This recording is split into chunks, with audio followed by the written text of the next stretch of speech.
I'm okay po. How are you all? I hope you're all fine. Yes, I'm fine po. Yes. But Zohri Hamdani is still having sick in his, what's that?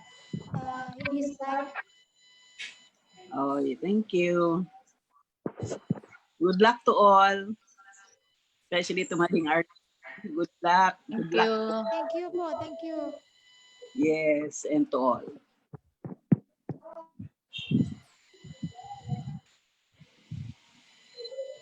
Are you already teaching, Amrizal? Rizal actually the head of English department in his school po. He is the boss. This is today's holiday, ma'am. Ah, holiday. Why? What are you celebrating? Because of the pandemic, ma'am. Ah. Are you two both married? The next month, ma'am. Wow. God bless you on your wedding. Thank you po, ma'am.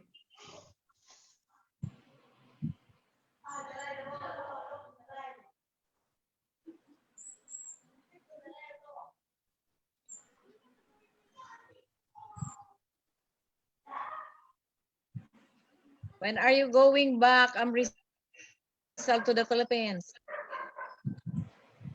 Pardon, ma'am. When are you going back to the Philippines? Yeah.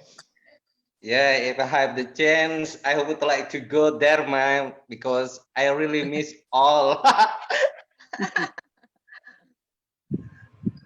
I learned that you are already an administrator in your school. You are already an administrator in your school. Administrator what, ma'am? Or what? Working as an official or an administrator in your school. Oh, still process, ma'am.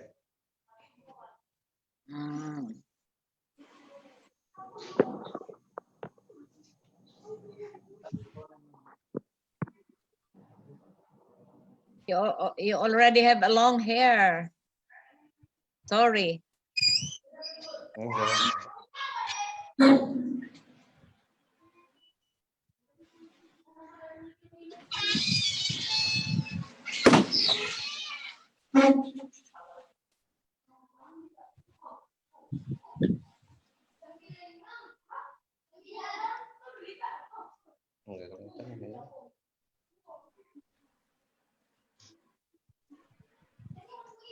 Dia 3 menit lagi ya.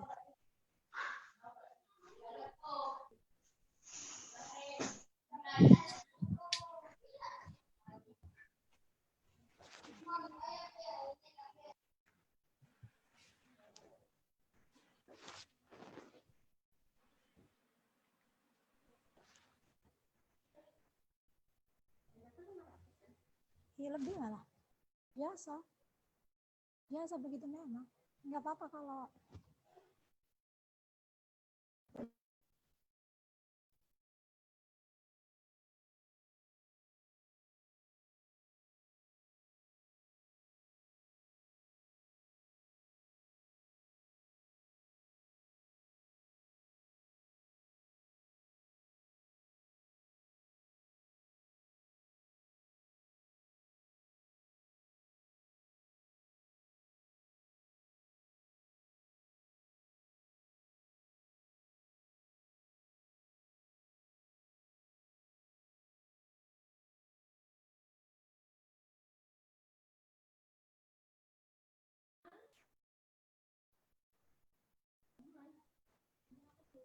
bilangin dulu.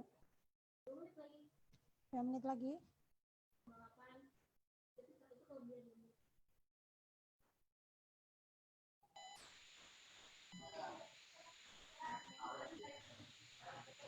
WITA. Yes, yes, halo. Wis rampung urung? Oh my God. Nah, sampean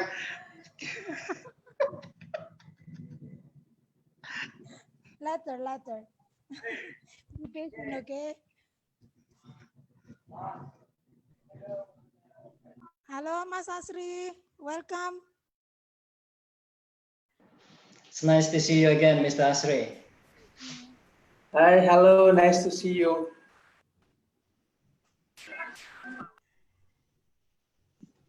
Mr. Asri, nice to see you. Hi, nice to see you all. How about you, Kobe? Kobe, yeah, we still preparing for activities today, this afternoon. But I'm not in Jacobi's office right now. I just finished my online training and rush to enter this program because it's almost 2 o'clock. So how are you all?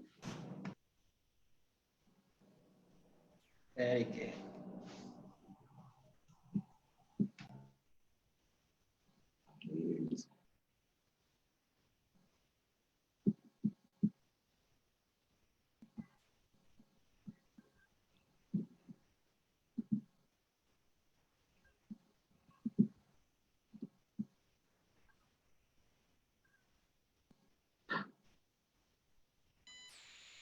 Good.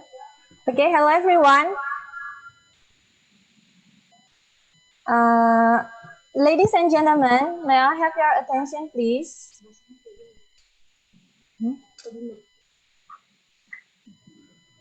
Okay, our online international seminar is about to begin. Please mute your Zoom audio and thank you for preparing yourself to join the seminar. Bismillahirrahmanirrahim. Assalamualaikum warahmatullahi wabarakatuh. First of all, there are no words which is worthy to say except Alhamdulillah, all praise be to Allah, the Lord of the world, for His mercies and blessings that we cannot count. Although in this pandemic situation, we can gather here in a good condition. Secondly, salawat and salam may everlastingly be upon our Prophet Muhammad sallallahu alaihi wasallam, who has sacrificed himself to do the right thing, namely Islam. His Excellency the Regent of Berau, Bapak Haji Muharram, S.Pd. M.M. His Excellency the Chairman of Sekolah Tinggi Islam Tarbiyah Muhammadiya Tanjung Redeb, Bapak Fatahuddin T. S.Ag. M.Pd.I. His Excellency the Head of English Education Department, Sekolah Tinggi Islam Tarbiyah Muhammadiyah Tanjung Redeb, Bapak Sufran M.Pd. The Honorable, our keynote speaker today, Professor Arlene Ortega Monslave, Ph.D. from University of St. Anthony, Philippines. The Honorable, our speakers today, Mr. Eddy Suaib from English Studio East Java, and Mr. Sudarman M.Ed from Universitas Muhammdiyah, Kalimantan Timur. And the respectable all of lecturers of English Education Department, Sekolah Tinggi Islam Tarbiyah Muhammadiyah Tanjung Redeb, and the honorable all of the participants in this online international seminar. But on the behalf of the committee, we do apologize that the Regent of Berau, Bapak Haji Muharram, is unable to attend this seminar. Ladies and gentlemen, I am Asri Solina, serving as your moderator today. I am very pleased to see you here and welcome all of you to join this Saturday's seminar under the theme Contemporary Challenges and Perspective in English Language Teaching. This seminar is conducted by Sekolah Tinggi Islam Tarbiyah Muhammadiyah Tanjung Redeb and supported by English Studio East Java and Universitas Muhammadiyah Kalimantan Timur. Well, ladies and gentlemen, now allow me to welcome the Excellency Bapak Fatahuddin T. S.Ag.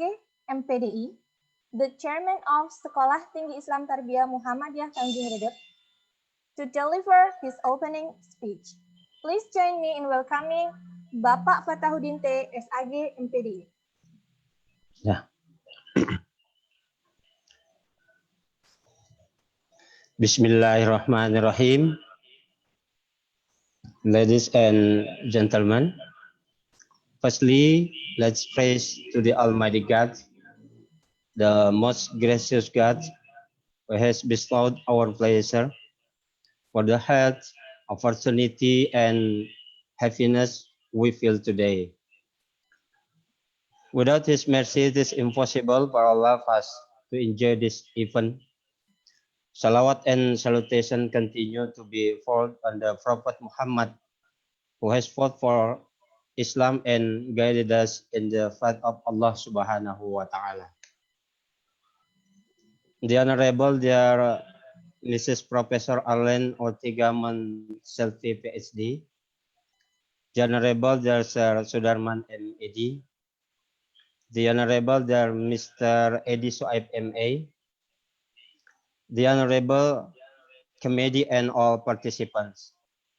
Assalamualaikum warahmatullahi wabarakatuh. Waalaikumsalam warahmatullahi wabarakatuh.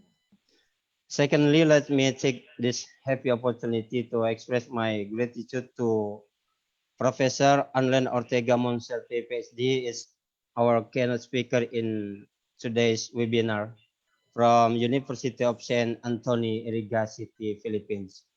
Thank you, Professor Arlene.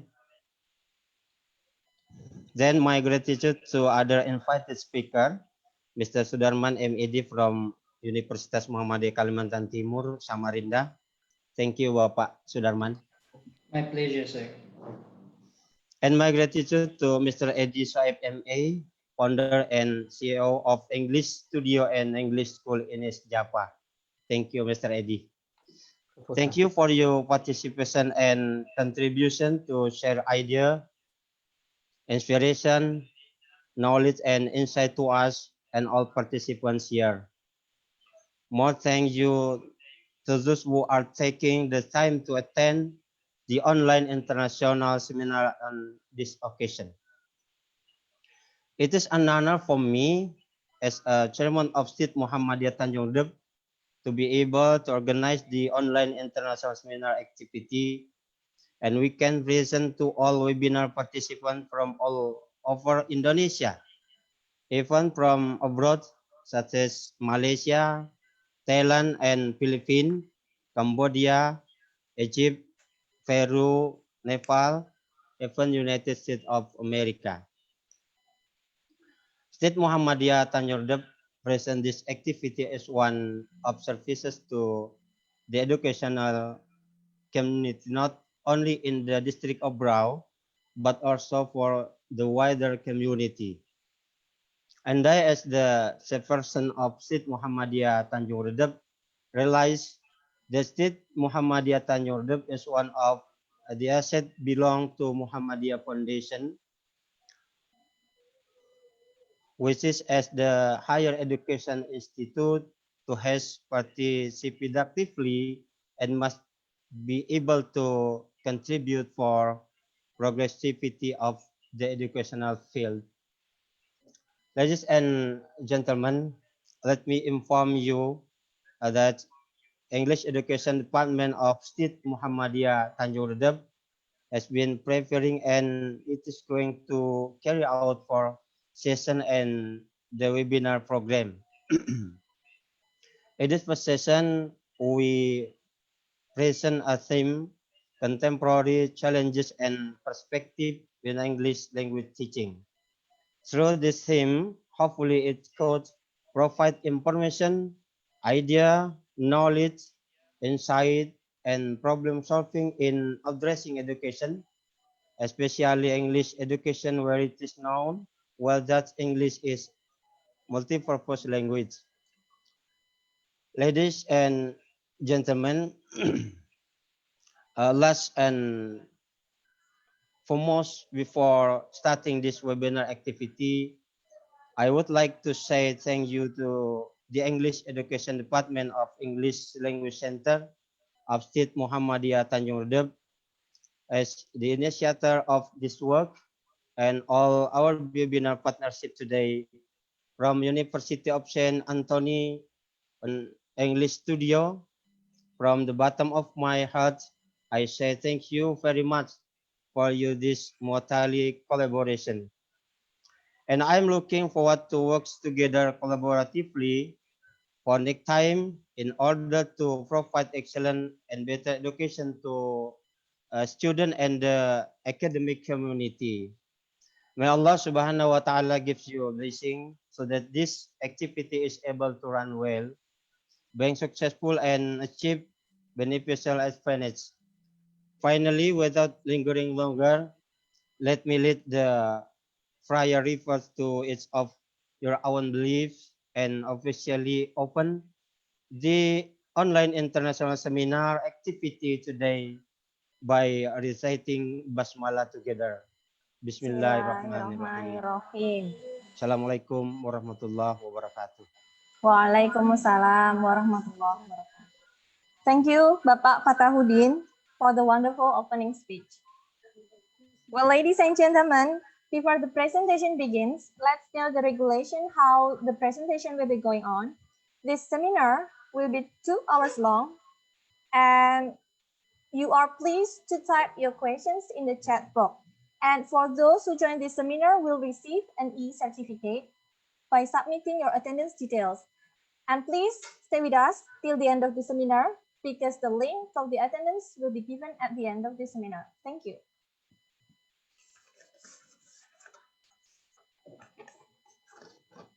Okay, let me introduce you our keynote speaker today. She is Professor Arlene Ortega Monslave, Ph.D. Good afternoon, Prof. She is the Dean of College of Teacher Education in University of St. Anthony, Philippines.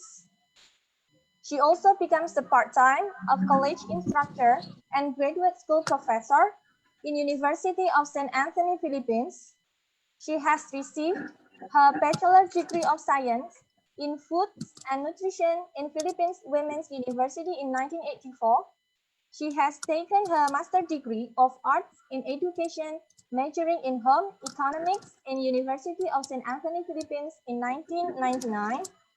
And she got her Ph.D., the Doctor of Philosophy, major in Educational Management in University of St. Anthony, Philippines in 2006. Well, Prof, I'd like to give you the time for about 30 minutes to present the material. Okay, now, ladies and gentlemen, please join me in welcoming Professor Arlene to deliver her presentation. Okay, thank you very much. Good afternoon. I would like first to say thank you for the opportunity given to me. And so I would like to share with you teaching English language, distant but still connected. So, hello everyone. I am Dr. Arlene Monsalve, the Dean, College of Teacher Education, University of St. Anthony, Legacy, Bicol Region, Philippines.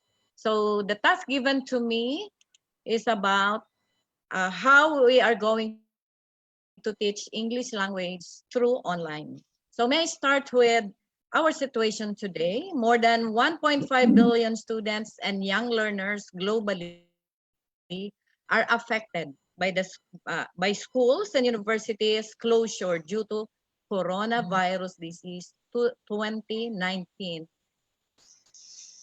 known as COVID-19 pandemic. Schools have remained closed for weeks, and no one knows for certain when we will come out of the lockdowns, as the pandemic shows no signs of slowing down anytime soon. The disruption caused by the COVID-19 has forced the adoption of online learning in schools. Teacher training is a major consideration that would require schools to readjust their budget allocation in order to respond to these emerging needs. Online teaching involves a lot of preparation, and teachers now find themselves having to use tools that are not familiar and for sure, there will be a lot of adjustment. The advantage I share to you when we make use of the advantages of online learning, one of which is flexibility and self-paced learning. There will be, as I mentioned a while ago, because of the need, because of our current situation, we must adapt to the new situation. So we have to be flexible in time, flexible in place where we are going to deliver our instruction. And it is self-paced learning. On the part of the student, they become self-directed and self-initiated. They can have learning by their own, and they can choose anytime, anywhere in their learning. And another advantage is the low cost of learning. It can be low cost because there will be no more expenses in terms of transportation. When student needs to go to school, so they're at their home, at their comfort zone, they can have learning. So that's a lower cost. There will be no more allowances that they can ask from their parents. And there will be also the low cost will also mean that the student can already print it, the material by their own. And another one is there will be improved virtual communication and collaboration. Just like what we are doing now, we are having our virtual communication and we are collaborating. How many schools have participated? How many participants? I'm happy to note that there were, as I see it, there are already almost 100 participating today. So this only means that there is a good number of students and teachers collaborating with each other. And there is a better time management. You can deliver instruction depending on how you are going to manage it with the student or with the administration. And another advantage is there is a refined critical thinking skills. So we develop more students to become critically thinking individual. The thinking skills are being developed. And further, with these thinking skills is the development of new technical skills, particularly the making of learning and teaching through using technology. And what else? What else? What is new in Excuse that me, school? Professor Arlene. Yes, ma'am. Excuse me, Professor Arlene. May I interrupt for a minute? Would you Yes. please share your material in the slide? In this Zoom? I am already sharing. You cannot see my slide. Can you share on your own computer, Miss? Yeah, I'm already sharing it. You can. We cannot see it. You shared it in the chat box. Yeah, no. You can share screen, Miss. Wait, Yeah. I'm already sharing it. Oh, okay. Let the committee to share then. Bianta, can you please assist me? I already forwarded it to you. Yes, we are going to help you to see your screen. Okay, Bu. Okay.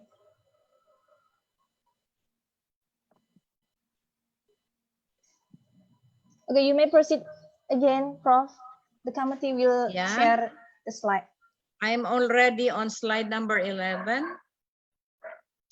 Slide number 11. What is new is that schools are embracing it as a vital tool to how the new generation of learners are taught. We will see more of the classes being conducted through the web video conferencing. Like what I am showing to you now, some of the school and university are using learning materials, the learning management system, such as the Google Classroom, the Moodle, the Blackboard Learn and Canvas, and also to enable, you also have there the Drupal, then the Instructure, the Bridge, And all of this will enable our students to complete the assignment delivered and deliver the presentation that will take the assessments and receive immediate feedback from their teachers online. So may I continue? With this learning management system, education under this time of this new normal is very crucial to both the learners and the teachers. The new normal setup makes the learning difficult to many, but education must not stop. In this COVID-19 pandemic, various learning delivery options such as, but not limited to face-to-face, the blended learning that was mentioned a while ago, the distant learning, the homeschooling, and other mode of delivery shall be adopted. The possibility of alternating school days for students will be staggered or can be the conduct of classes is also pushed by some of our authorities. Can you follow, Bianta, on the slide? This is to decongest the number of students inside the classroom and ensure the student and the teacher's safety in school areas with physical attendance. In school, where face-to-face modality is allowed, because for example, here in the Philippines, if a certain region or a certain province or a certain localities has no, or for example, 0 case in terms of COVID, this will be allowed by M.Ed to have a face-to-face modality by August. So this can allow a maximum only of 15 to 20 learners in a class. And this is in compliance, of course, with the social distancing measure that is set by the Department of Health. And also, the conduct of curricular and co-curricular activities that involve gathering of large number of learners, such as science fair, trade fair, school sports, campus journalism, festival of talents, job fairs, career orientation, among others, are usually canceled for the school year, except for activities that are conducted online, just like our activity that we have now. So teacher, slide number 13, Bianta. Teacher may now undergo series of capability building activities for flexible learning or lessons under the new normal. To implement the adjustment as well as to prepare the needed facilities and equipment under the new delivery mode. Because if you see there in the illustration, you will see there that the first figure tells us the teacher is conducting lesson through face-to-face or physical presence of the student. But now we are doing it through online. Then next is also under the new teaching learning mode, parents play a big role in the education of their children at home. Because if we are going to do it modular instruction, student or children, school children will also be taught by their parents. Hence, in this period of pandemic, when the parents' role is crucial, the school partnership with the parents or guardians shall be strengthened. There will be more orientation and capability building for parents and guardians to prepare them for their new role or responsibilities in the new teaching learning process. The local government unit also have to support in this undertaking, especially in the provision of funds and resources if needed. So for example, here in the Philippines, some local government provide support by providing gadgets such as tablets, cell phone, or laptops provided for the student. And with this online learning, the novel corona outbreak will again force the student and teachers to move online. In order to deal with the inconvenience that is caused by the pandemic, the introduction of the online classes has undoubtedly pushed the fast forward button for online education. Just like our team, contemporary perspective in teaching, so this is already a must, the online education. So teachers and parents help students work out their own schedule. So we are doing that in our university, where our Vice President for Academic Affairs, Dr. Ballesteros, would require us to prepare our learning plans, where we have to schedule when we are going to make use of our synchronous or online teaching. And this will, of course, inspire the student in learning, while again ensuring quality of teaching. But not all students and even teachers will have to gradually adapt to the rhythm of online teaching. Some school, Bianta, next slide. Some school in Asian countries have moved to online teaching and learning. A very good example is Simeo.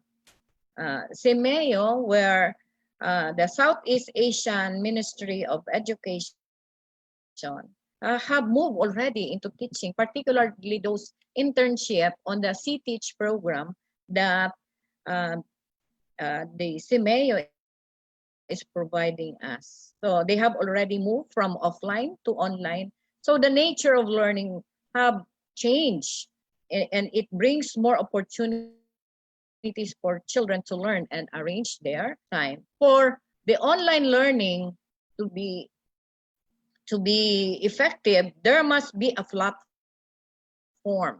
that is interactive and engaging.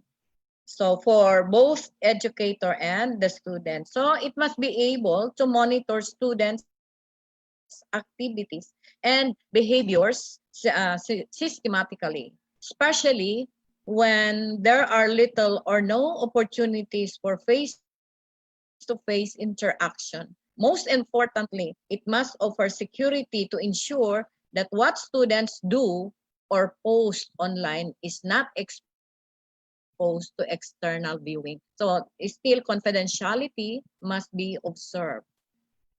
This includes both the prompt and user facing the system, as well as reliable, scalable, and robust back-end infrastructures that are able to support the sudden increase in online learning activities during times of movement restrictions. May I proceed, Ita? We are now on slide number 17. Leveraging on a good multifunctional learning management system, our LMS, will provide online security measures. So there must be security measures. This could not be accessed by anybody, but only the teacher and the learner, starting with access that is tied to a specific student or educator account. So there will be the provider will give you the account both for the student and the teacher, so that there will be a security measure. So there are features. The feature-rich LMS at the forefront, one of which of the learner-centered technology has the following quality, and one of the quality is exceptional design and the user experience. So the teacher does the design, or the provider does the design of the LMS in a form of a package agreed upon by the administration and of course by the school itself, and it has to consider user experience that both the teacher and the student can easily access and how it will be used.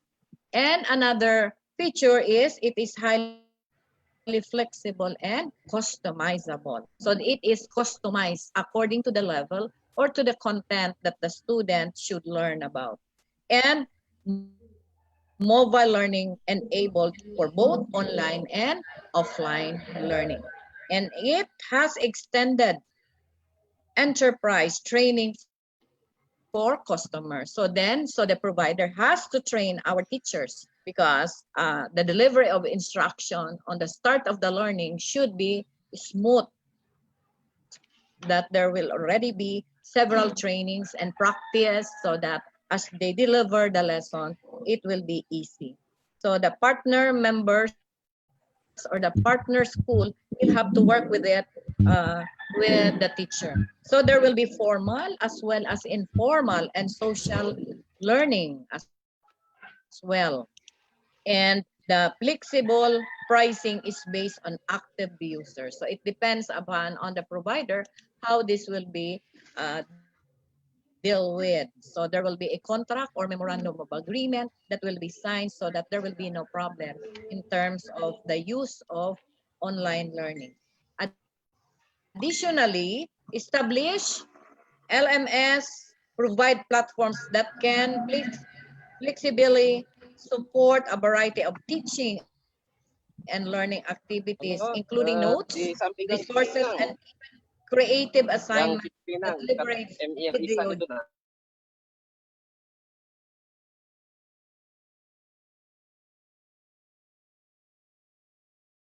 Hello, Prof. Are you with us, Prof?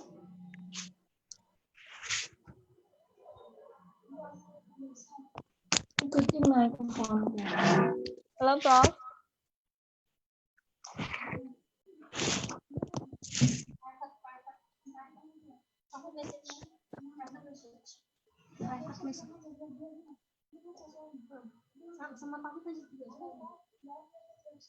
Hello, Prof. You lose your sound, Prof. Arlene.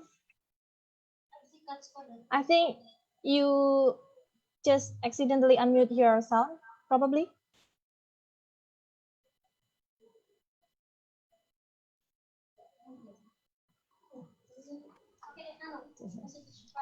Okay.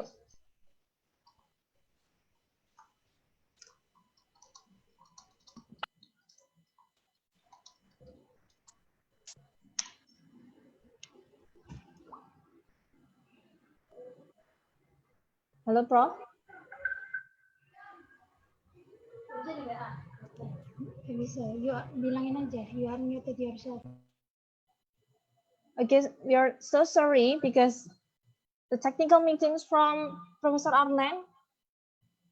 We're still contacting Professor Arlene to mute her audio. To unmute her audio, so sorry. Hello?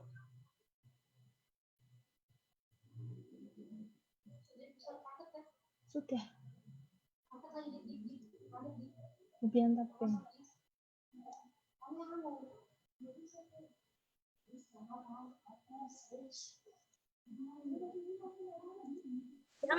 Okay. We lost the voice. Professor Okay. Arlene. Professor Arlene, please. I think you accidentally unmute your mute your sound, your voice here. We can't hear anything from you.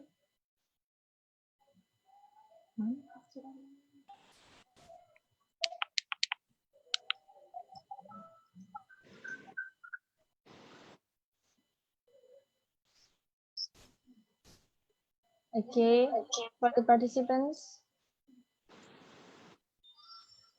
would you please wait?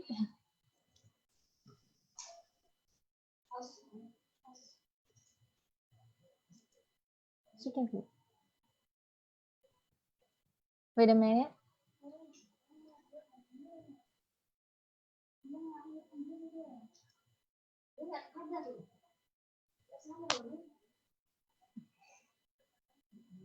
Prof?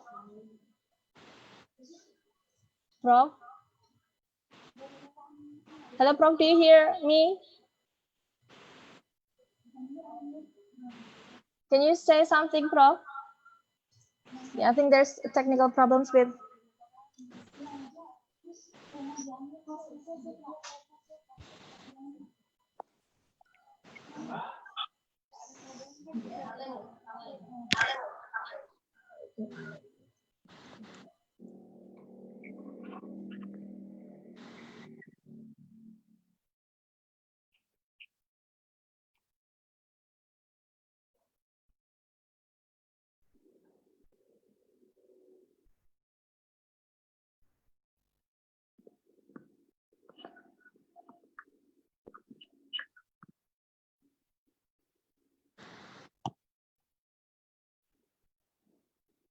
Nggak bisa nih. Oke.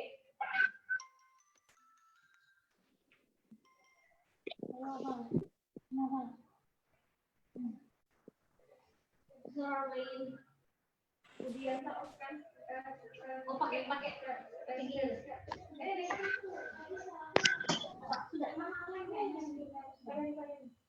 kenapa? Oh, second speaker. Oh, second speaker. Mom, your microphone, Mom, please. Jangan dulu. Okay, we're still waiting for Professor Arlene. Halo, Mam Din, you are mute yourself, Mam Din. Maybe you can unmute your audio.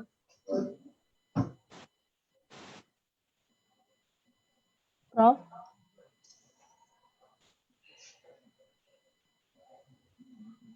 Saya gini.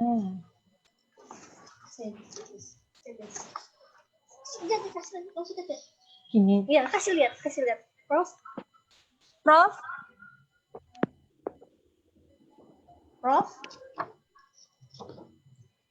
Can you see me, Prof? Please unmute your audio. Dia bisa dengar, Bu. Dia bisa dengar. Ibu ngomong itu bisa dengar dia. Ibunya bisa dengar. Your voice lost. Makanya. Ibu, kalau kayak gitu dibaliknya, Ibu ngomong, Ibunya bisa dengar. Itu hostnya nggak bisa unmute ya? Sorry, nggak bisa mute ya? Nggak bisa, Pak. Oh gitu ya? Nggak bisa, harus dari sana. Yes. We have tried. Oke, Bu. Can you try to unmute your audio? Prof. Arlene, Yes. can you please unmute your audio because we cannot hear anything from you.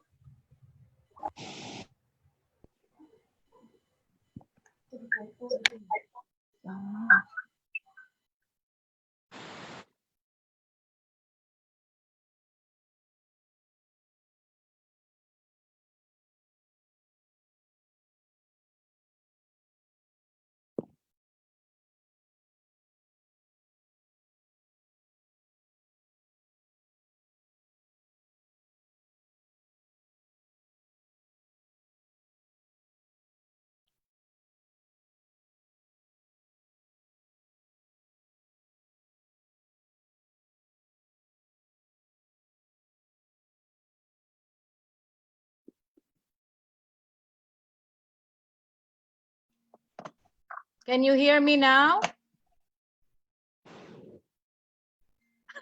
Can you hear me now? Yes, Mom. Okay, we continue. Java, hear you well. We are already on slide number 12. Okay, Bu.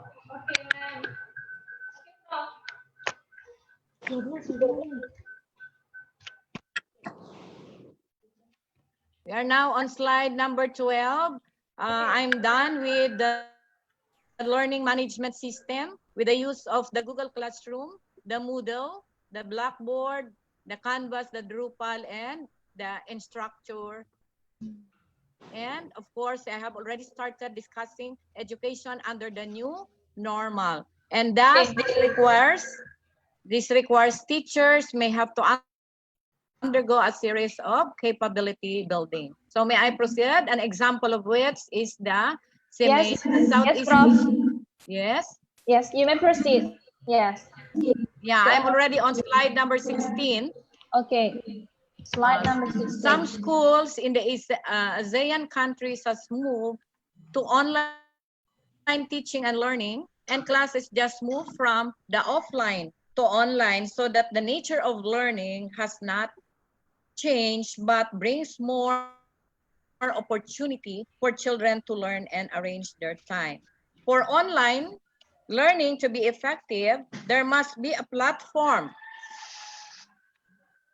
There must be a platform that should be interactive. And I have already shared with you what are these features of a good learning management systems that we are already making use in the Philippines. So one of which is the exceptional design and the user experience, the high flexible and customizable management system, and a mobile learning enabled online and offline, as well as extended enterprise training for customers, partners, and members, and formal, informal, and social learning, as well as the flexible pricing based on active users as agreed upon in memorandum with the provider. And to motivate our student, we can make use of gaming applications such as Scrabble, Word Factory, Bookworm, and Word Hand. So we can motivate our students with some of the games that we can start with before the start of the lesson. So another one is to leverage in a good multifunctional learning management system. This will provide online security measures that I was mentioning a while ago, that there must be an agreement, a memorandum in line with this. To provide security, start with an access that is tied to a specific student or educator account. So only the teacher and the student can access on that particular as agreed in the memorandum. A very rich, a feature of a rich LMS at the forefront of learner-centric technology has the following qualities. There must be an exceptional design that I was already mentioning a while ago, and the student will be motivated, particularly if you arrange a classroom setting where the student would feel, even if it's online, the student will still feel that there is learning that is transpiring. So here in the University of St. Anthony, we request our students to be wearing their uniform even if they are learning at home, and the teacher will deliver the lesson in uniform. So that is an example of providing a simulated classroom setting where a student will learn even at home. And here are some of the impact of internet in English language teaching. So there are three important factors to consider. These three key factors affecting the use of the internet in the classroom, which was presented by Ji Jian and Xiong Beisan, 2007, indicate that the teacher's personality, the interest in the internet use.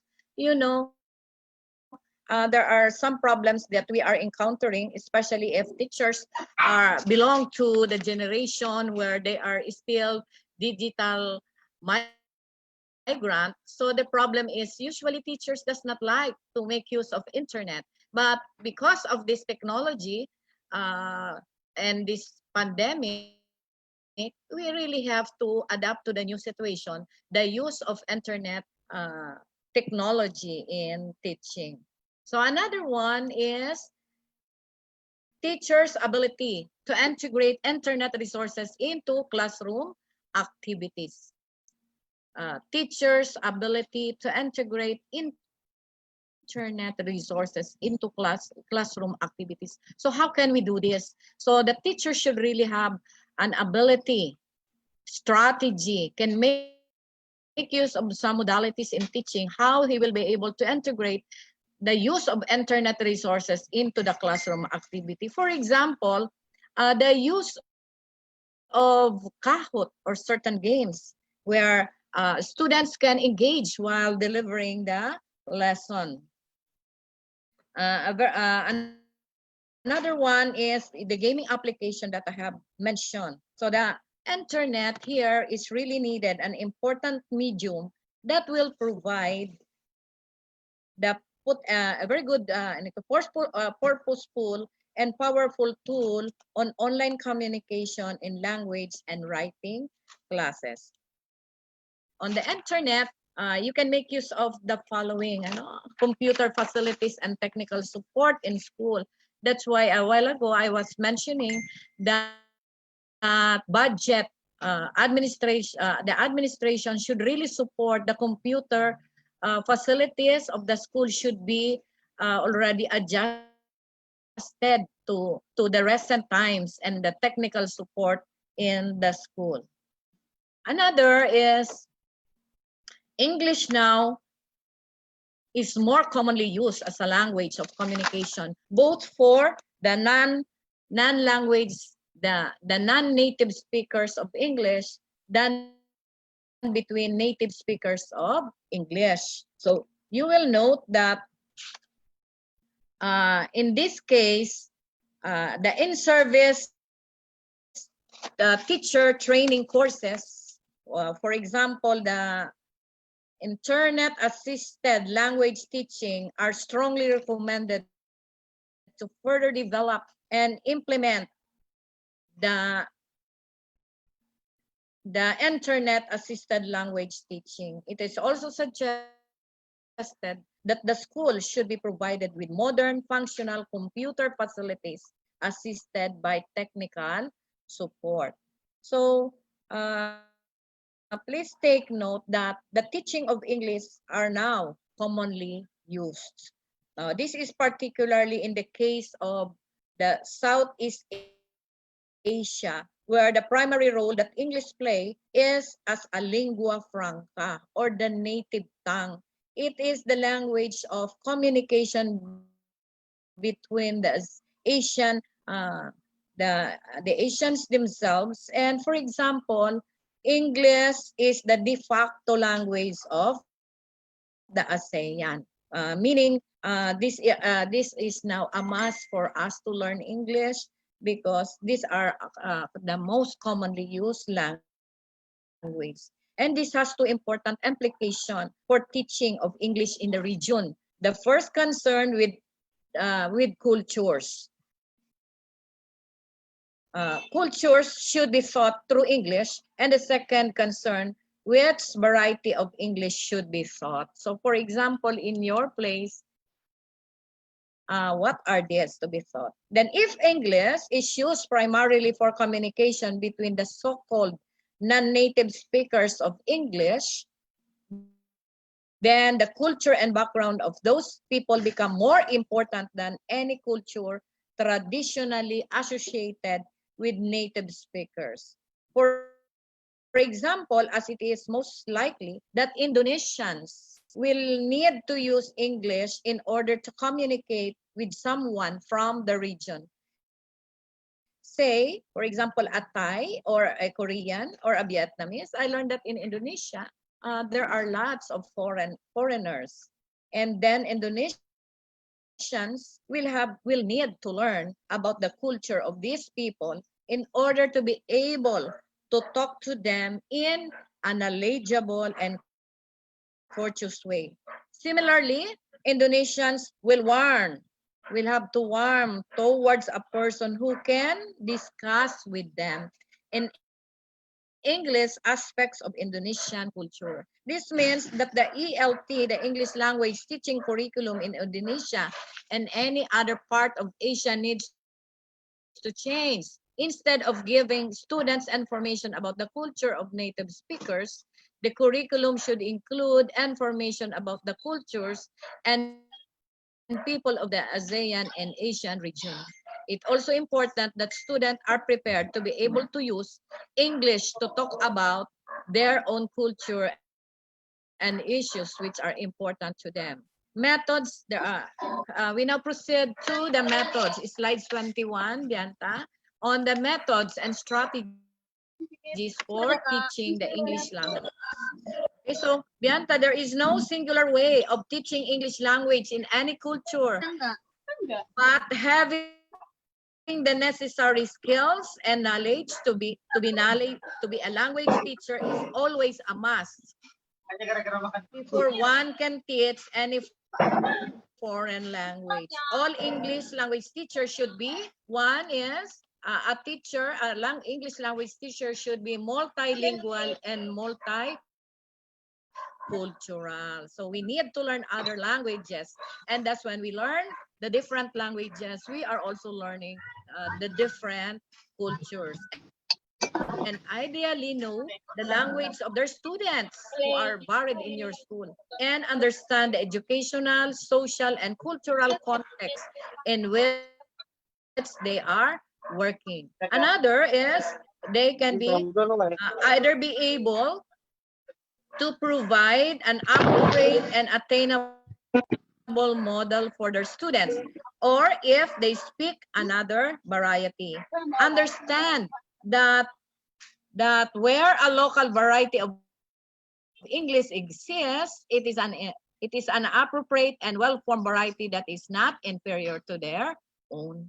Another one is we have to understand how different varieties of English have developed linguistically and the way in which they differ phonologically, lexically, grammatically, rhetorically, and culturally. Understand how English has developed in a specific context and how it has spread across the world. And another one is understand the role of English in communication and how these interrelate with other local languages, and have an understanding of the methods of teaching used in the community and be able to evaluate the methods for a specific context. Another one is be trained in the use of relevant technologies, both to enhance their teaching and to encourage autonomy in their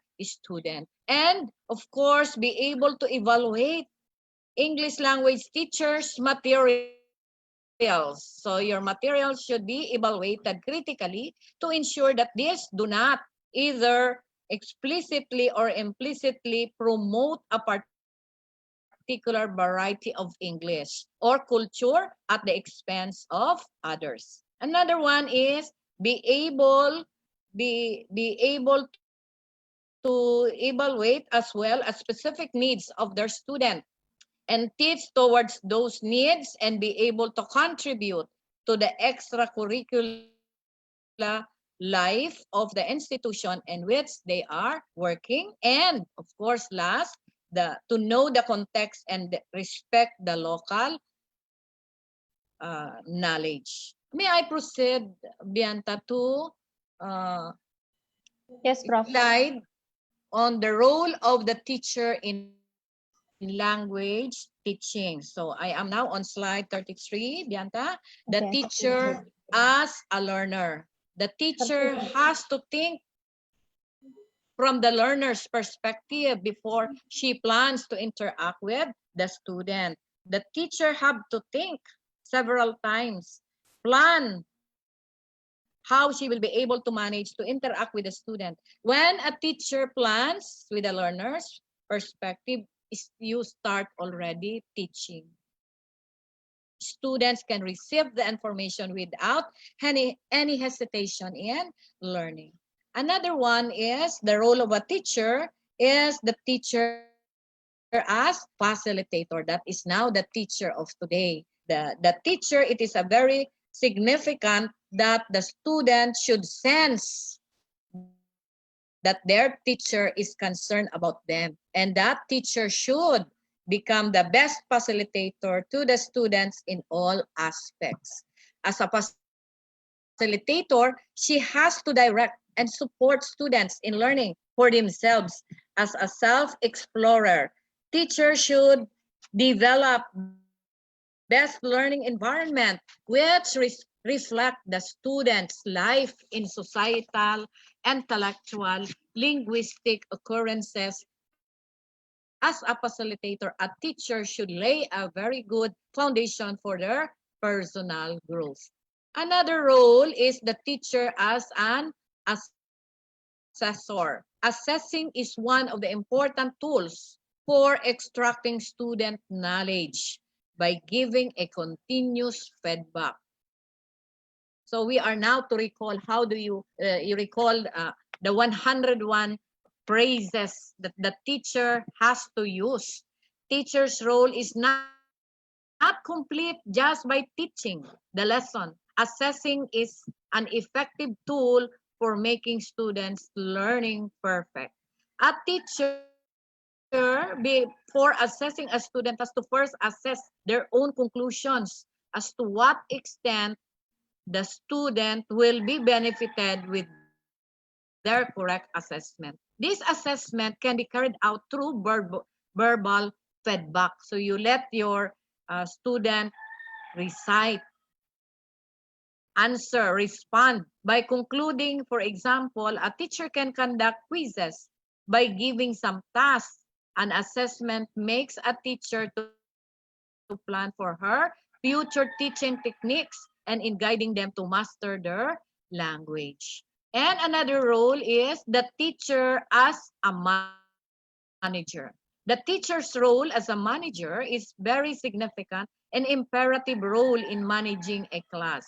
The teacher has to plan well in advance regarding how he will handle the classes within the stipulated time, covering academics as well as interpersonal skills with various teaching techniques, which is obviously a path to particular approach. An experienced teacher can manage the timings according to their own experiences. A perfect classroom management by a teacher using the major mechanism will lead to success of teaching learning method. Another role is the teacher as an evaluator. As anyone is aware that evaluation plays a prominent role to teacher success. Evaluation is a subjective process which is related to academics. Teacher has to be an effective evaluator while evaluating the student. A true and fair evaluation should be done by the teacher in order to do justice to students' career.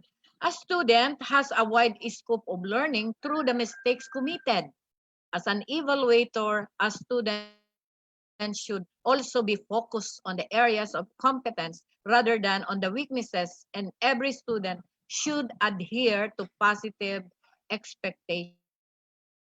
Hence, the very role of a teacher is to make things easy for learners but without compromising the learning process.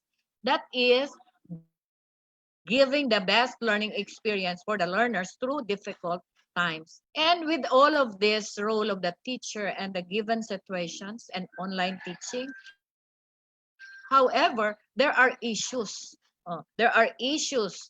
Confronted us. So there are different issues that rose in the new normal that comes into pictures. In the educational system, for example, in the Philippine context, various issues regarding online learning have surfaced, and some of them are as follows. Is where there'll still be quality of teaching instruction and learning process?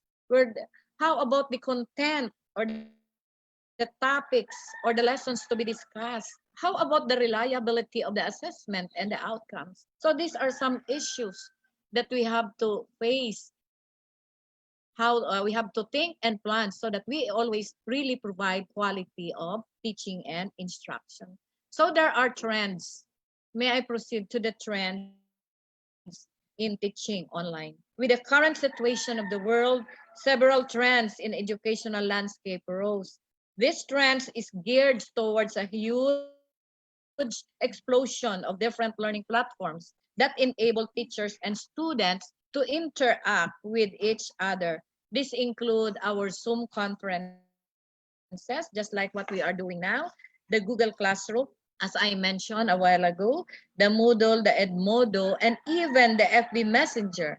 Majority of the programs and applications that can be found in the internet are planning to upgrade for both hardware, softwares, and the upgrading of the commonly used local area network, the LAN, for educational purposes, and even the reinvention of the English language teaching services. So with regards to this, as I have presented in the illustration in our slide 40, may I now there conclude that it is really difficult to immediately adjust to a new normal, yet with our cooperation, unity, positive interdependence, and solidarity among countries and nations, we can build a new world where learning is limitless and soar beyond limits, thus producing quality graduates. Next slide, Bianta. Equipped with compassion towards mankind, a sense of nationalism, and a care for the environment. Because if we really care for our environment, there would be no COVID-19 pandemic. Together, as we venture towards this milestone and history, let us bear in mind that proper education is beyond riches. May I share to you my references? Yes. And if you have any question, you can find me at my Facebook account and my Gmail account. Thank you very much. Okay, thank you very much, Professor Arlene, for the Yes. insightful knowledge. Yeah, it's very interesting to discuss because it is indeed, ma'am. Yeah, in this pandemic situation, we need more orientation for the role model, responsibilities to the guardian or the parents. Yeah, and Yes. strengthen their relationship between the school partnership between school and the teacher. Yes. Okay. Well, next speaker, we're going to move to our next speaker. Our second speaker today is Bapak Eddy Suaib from English Studio East Java. He is an author of Mendongkrak Skor IELTS published in 2006, and he also established the English Studio in 2014. And he's also an expertise in teaching IELTS since 2010. Please join me in welcoming Bapak Eddy Suaib, the founder of English School. Hello, everyone. Yes, can you hear me sir. there? Yes, clear? sir. Clear. I'd like to Okay. give you 20 minutes, sir, to present your material. Okay, thank you very much. Okay, Thank you. let me share my screen saver here. Okay. Is it clear, right? Yes, I just sir. want to make sure that my voice is clear and also the one that I share through the screen. Okay. Okay, sir. It's really clear here. Okay, thank you. I would like to say thank you very much for having me here. Yes. So, you're welcome. and then here we go. So let me introduce myself. So my name is Eddy Suaib. You can call me Eddy. And in the following 20 to 30 minutes, then I'll be sharing my topic, which is I call teaching techniques. And later on, this is what we have from what experience that I teach so far. So here we go. So I work for myself, and I founded my English courses named English Studio in Kampung Inggris, Pare. And I also work as a essay volunteer at essayforum.com. I started teaching online class in 2014. So that's why when this COVID-19 comes and the pandemic attacking us, I think it is not a little bit problem for me because I get used to teaching through online.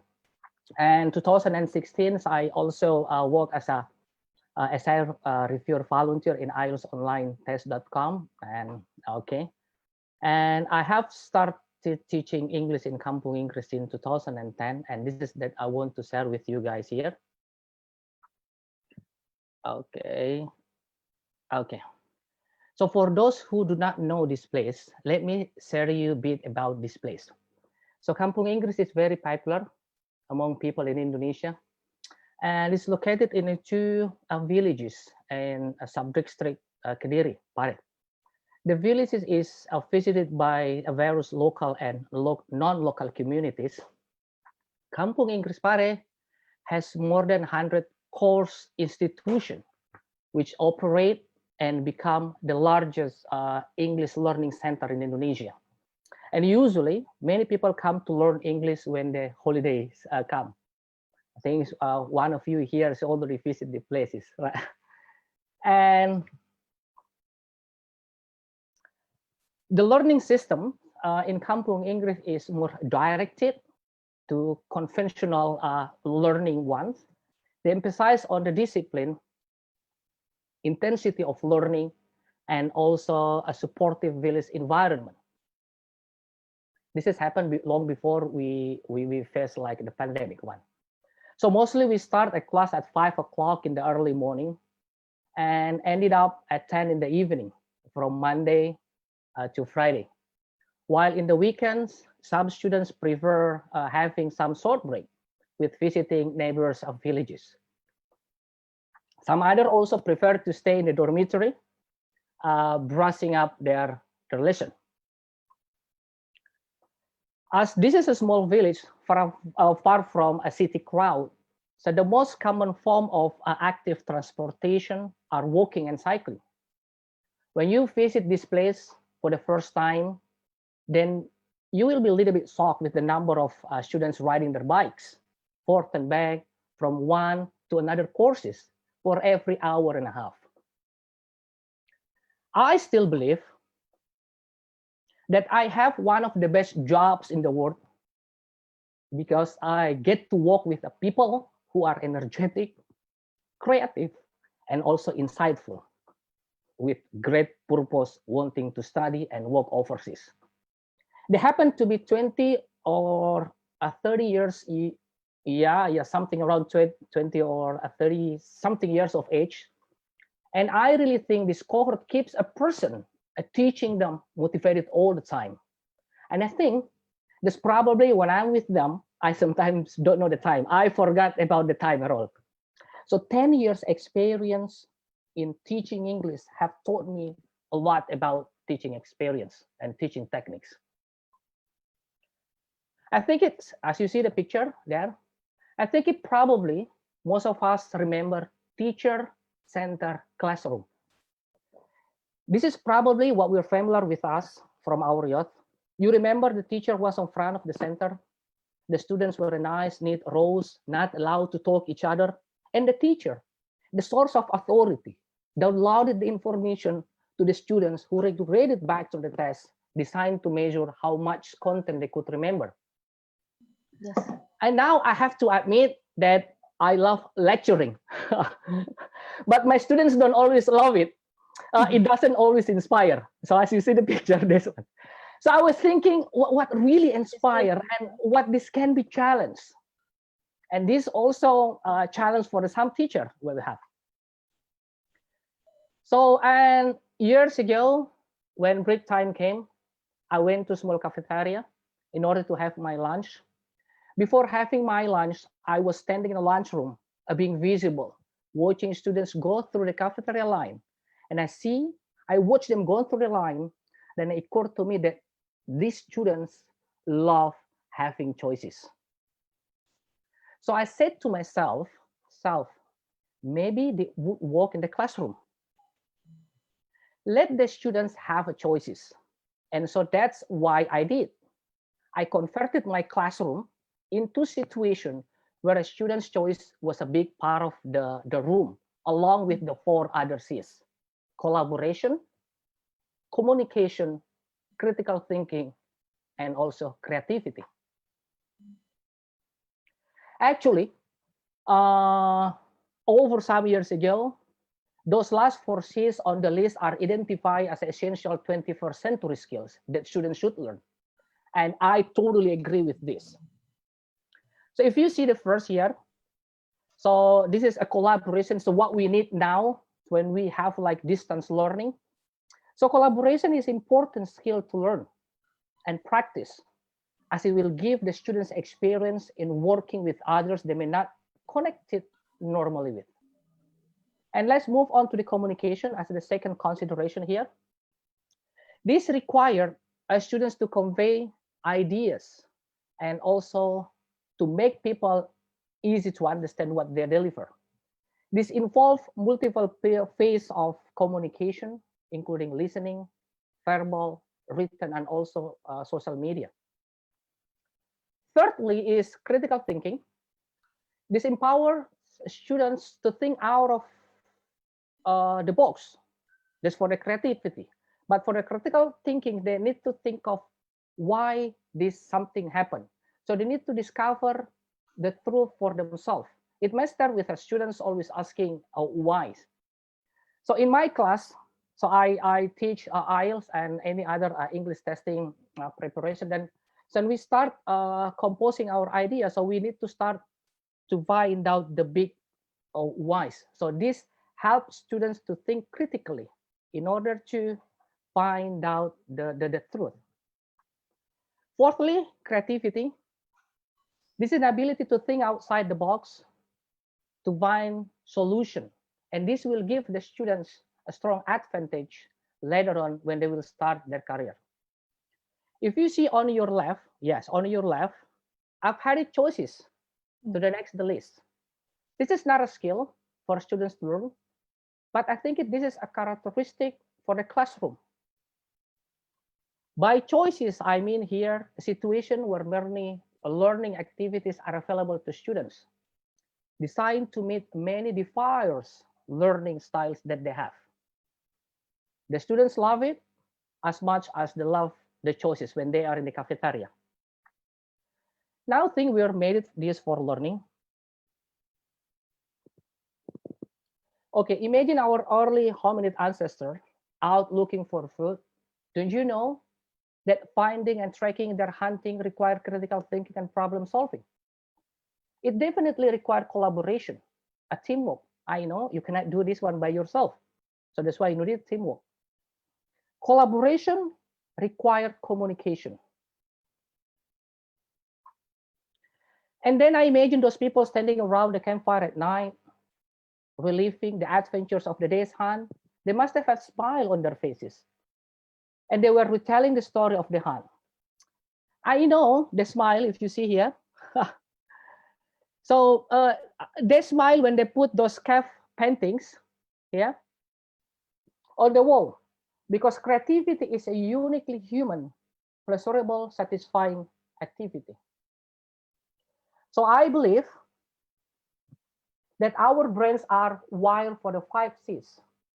And since the wired for the 5 C's, that authentic learning will happen when students are allowed to engage in the 5 C's. Not just the learning, but I think students will enjoy a classroom setup like this and even be inspired in this way.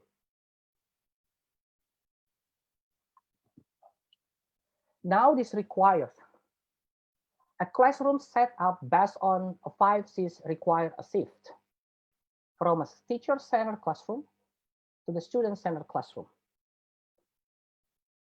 And this requires a teacher to remove him or herself from front of the center, becoming more of a guide on the side rather than a sage on the stage.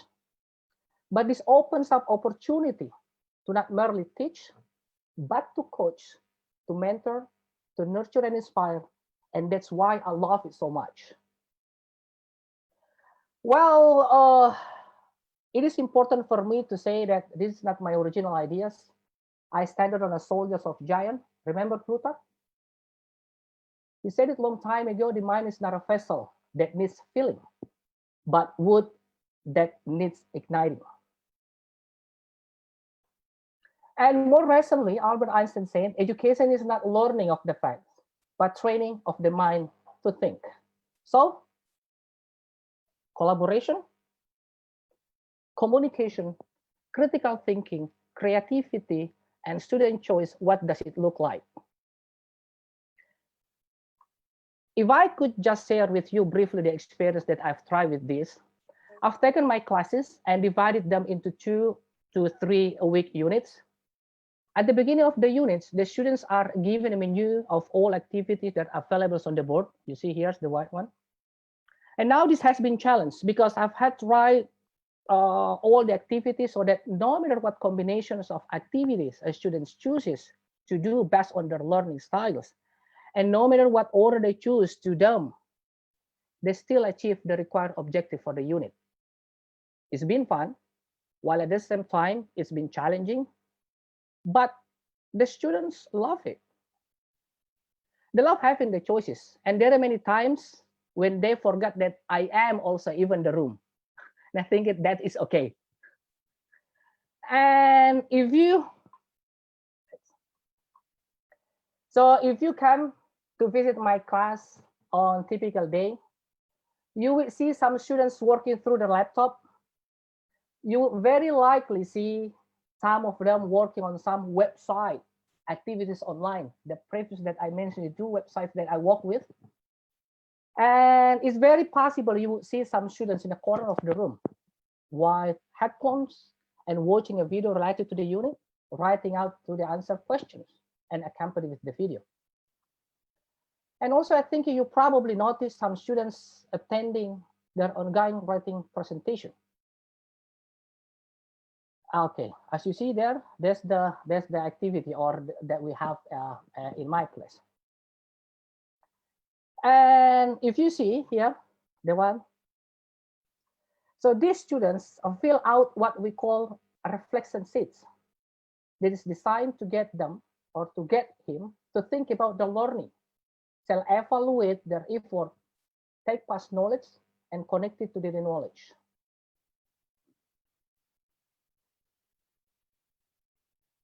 Okay, this method of teaching allows me to sit down with a small group of students, with a group of 3 or 4 or 5 students to respond to the questions and that they initiate. It allows me also to think what they want to say. And for you guys, teacher, so when you do this, if you do this, the whole situation creates somewhat of a teacher paradox, because by removing yourself from front of the center, you seem to become less important. But paradoxically, in reality, you become more important. Because when working as a guide on the side, you're freed up to use the most powerful teaching techniques I've seen so far. So, teachers, let me put this way. A lesson plan here is important.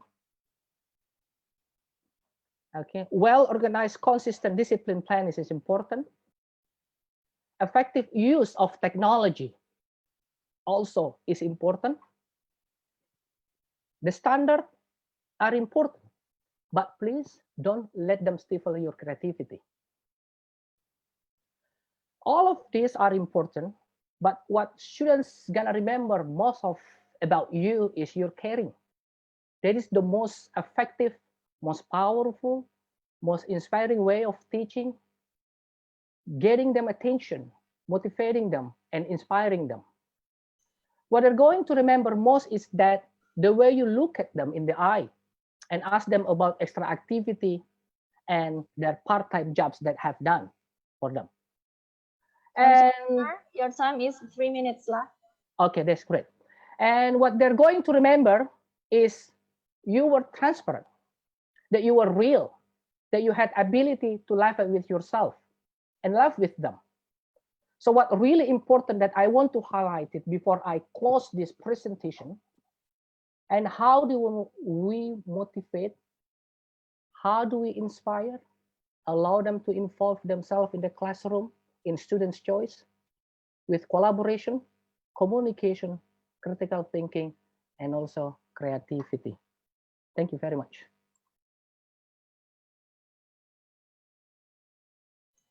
Thank you, Mr. Eddy Suaib, for the interesting topic. Yeah. So students, in teaching techniques, students' choice is matters, right? Is that true, Mr. Eddy? Yep. Okay. Well, I remind you to type your questions in the chat box. Yeah, you may type your questions in the type box. Start from now. And now we continue to the third speaker. Our third speaker today is Mr. Sudarman M.Ed. He is one of the lecturers of Universitas Muhammdiyah Kalimantan Timur, and he has received his bachelor degree in Alauddin Islamic State University, Makassar, 2013. He is a holder of master degree in Chulalongkorn University, Thailand in 2018. And actually, he is an awardee of LPDP scholarship by Ministry of Finance in 2016. Okay, that's cool, sir. Okay, Mr. Sudarman, are you with us? Yep. I'd like to give you for about 20 minutes, sir, to present your material. Please join me in welcoming Mr. Sudarman M.Ed to deliver his presentation. Yeah, thank you, moderator, for the chance. Let me try. I try to share the screen.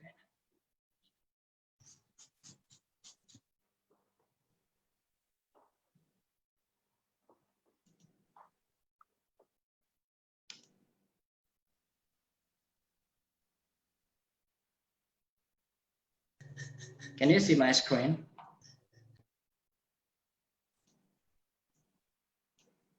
Yes, sir. You can see your screen clearly. Okay, thank you. I will start. Okay, you may proceed now, sir. Yeah, today we are going to talk something boring. I will talk about the vocabulary development or vocabulary teaching in Indonesia.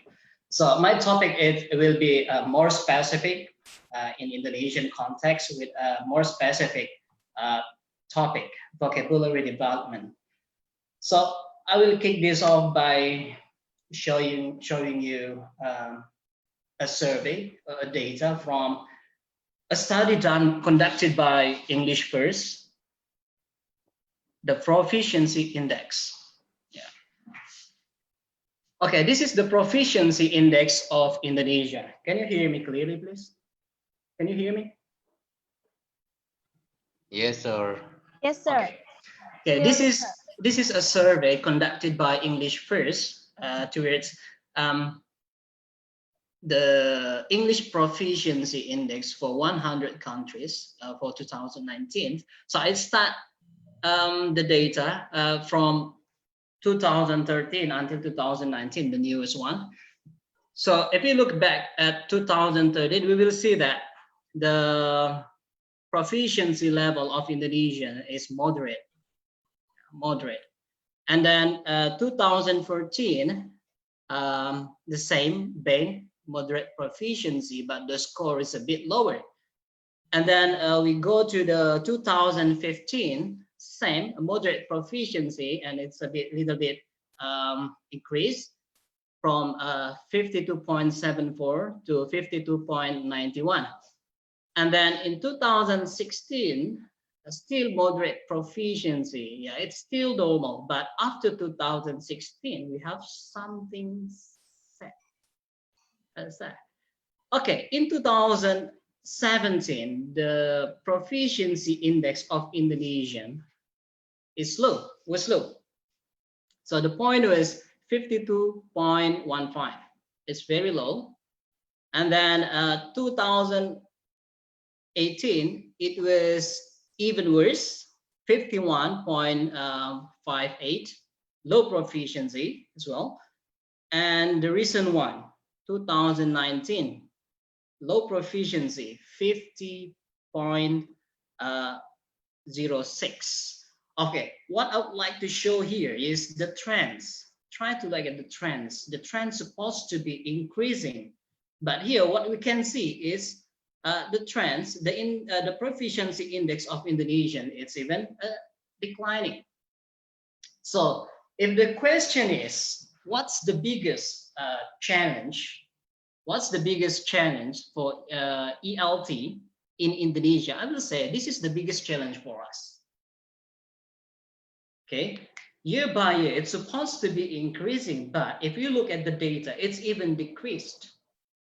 So this is the biggest challenge that all English practitioners in Indonesia are facing right now. Teachers, lecturers, English instructor, and so on.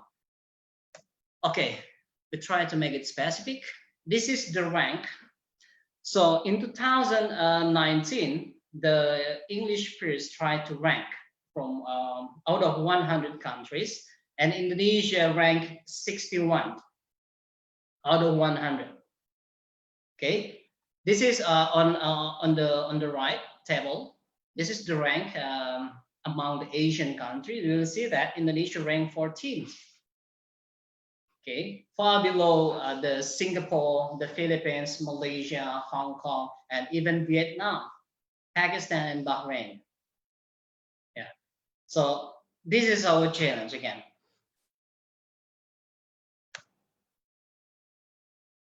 Okay, I have a question. Maybe the moderator could answer this one. What makes the proficiency index low? Anybody? Less reading, maybe? Less reading? Less reading, okay. Based on the data, this is the factor. It's because the Indonesian vocabulary size is very low. Okay, sir. Yeah, according to IVON 2005, and I will show you the data later on. So it's about vocabulary. Okay, first, vocabulary knowledge could be one factor contributing to Indonesian low English proficiency. Yeah, Indonesia have a biggest impact towards the success of English learning. Without sufficient vocabulary, we cannot produce or we cannot perform the language. Quelju 1997 and the Ruweni and Red 1999 also revealed that Indonesian students possess relatively low vocabulary knowledge. Okay, Quelju again 2005 gives that the Indonesian students' single source of problem in learning English is vocabulary, and suggests that the solution lies in the good handling of vocabulary. So I highlight the last sentence. Solution lies in the good handling of vocabulary, which is teaching. So according to Quelju, the single source or the main issues in our ELT, I mean in Indonesia, is vocabulary. And in order to fix that, to cope with that, the solution lies in the good handling of vocabulary or teaching vocabulary. How do we teach the vocabulary? That's what I want to discuss today. So I try to come up with a sentence. Vocabulary determines the success of acquiring a language. Why? According to Schmidt 2000, vocabulary is central to both communicative competence and the acquisition of a second language. As I said before, without sufficient vocabulary, it's impossible for one to produce or to perform the language, even they know the grammar well. And the Al-Qahtani 2015, vocabulary is often considered as a critical tool for second language learning because lacking of vocabulary causes unsuccessful communication in second or foreign language. Okay, to conclude, the role of vocabulary. According to Wilkins, without grammar, very little can be conveyed. Without vocabulary, nothing can be conveyed. So what I want to say here, vocabulary is very important to support the four skills, to support the teaching of the four skills. So we have to take vocabulary development into account. This is a study conducted by 3 researchers across field students' vocabulary. So the researchers or the studies try to measure the students' vocabulary size for the cross-field students. So the samples of the studies were students from a different field, different department.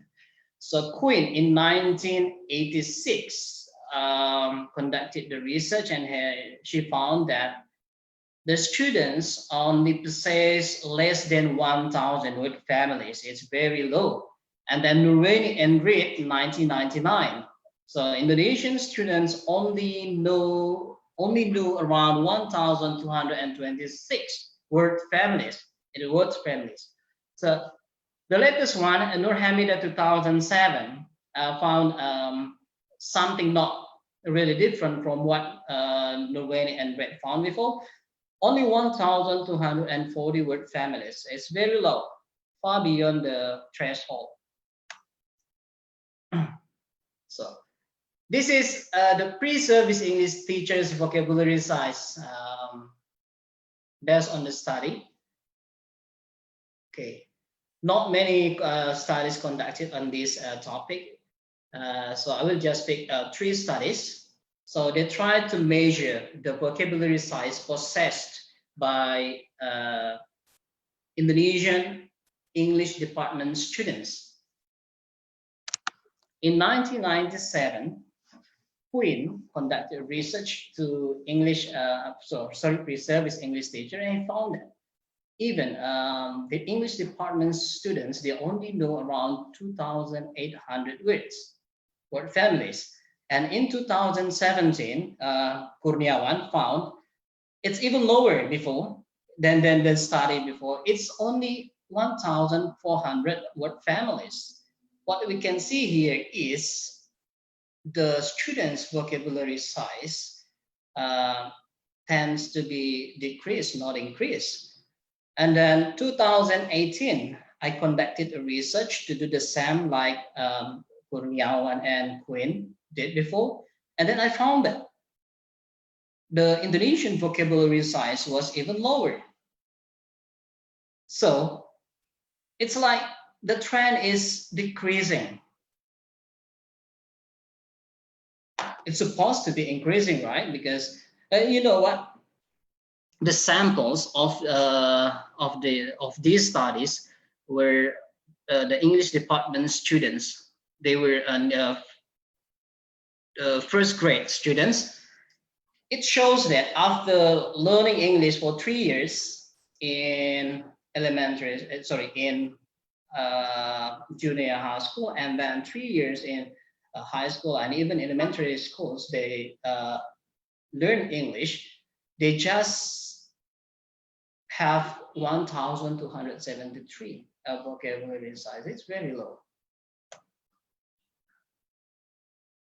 So how many words that we need to perform the language? It's a big question. So to answer this type of questions, we need to know, firstly, we need to know the text coverage, that we need to understand a text without assisting of translation tools. So how many words that we need to know in order to read a text without dictionary, without Google translation, or without the help from somebody else. So for spoken text, we need to possess around 6,000 to 7,000 word families. Okay, for written text, this is used for listening. For reading, we need to have 8,000 to 9,000 word families. So if you have around 8,000 to 9,000 word families, you don't need a dictionary to read English text. So for basic speaking, how many words do we need to be able to communicate orally in English? So according to Adolph and Schmidt, we need around 2,000 to 3,000 word families.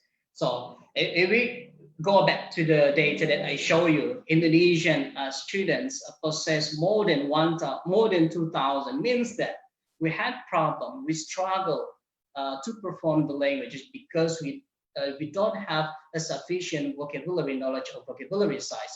So that's the biggest problem of us.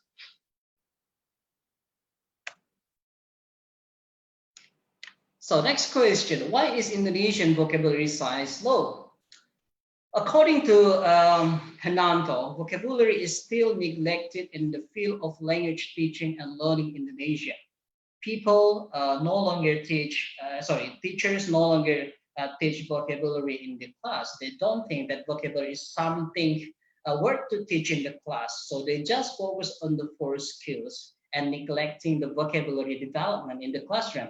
And then the second one from Quelji, the solution lies in the good handling of vocabulary. So Quelji try to suggest a solution how to cope with this problem, the low Indonesian vocabulary size. According to Quelji, we have to teach vocabulary. How do we teach? We will talk about it later on. So I want to ask the moderator again. Yes, sir. Yeah. Why do we teach vocabulary?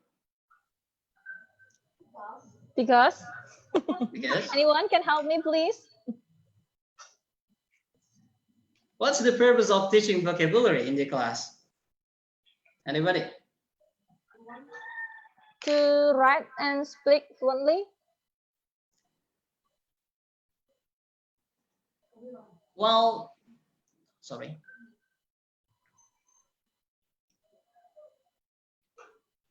Well, this is the answer of my question, actually. To improve the students' vocabulary size or vocabulary knowledge. Yeah, that's the main goal of vocabulary teaching in the class. However, we have some problems here. So according to Saltman, it's impossible to teach all the vocabulary in the classroom. If we go back to my slide before, in order to perform a basic daily speaking, we need to possess 2,000 to 3,000 words, families. So do we have enough time to teach all those words in the class? I don't think so, because according to Beckman conclusion, we can only teach around 400 words a year.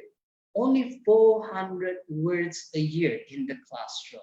So we cannot only teach to improve the students' vocabulary knowledge. So there's supposed to be another purpose of vocabulary teaching, which is to introduce the students vocabulary learning strategies. So there's supposed to be two purposes of vocabulary teaching. The first one is we help the students to know more words. We try to improve their vocabulary knowledge. And the second one is we introduce to them how do they learn the words. Why? Because it's impossible to teach all the vocabulary to the students, and they spend more time at home. Moreover, in the pandemic, we don't have time to teach them words.